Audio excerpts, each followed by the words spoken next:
Yazın.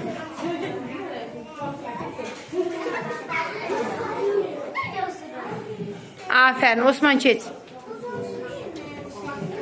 Şefik düzelt. Sen de bir. Ali de gel, Ali gel. Səhv elədin, səhv elədin. Hele bir de yapsın. Şəfiqə düz elədin, aferin, keç kızım. Keç. Elman tez ol Elman, Elman tez ol balam. Bunun için ne yazsın? Ne de şimdi aklınıza yazsın. Yazanlar kesin geliyor. Yazanlar.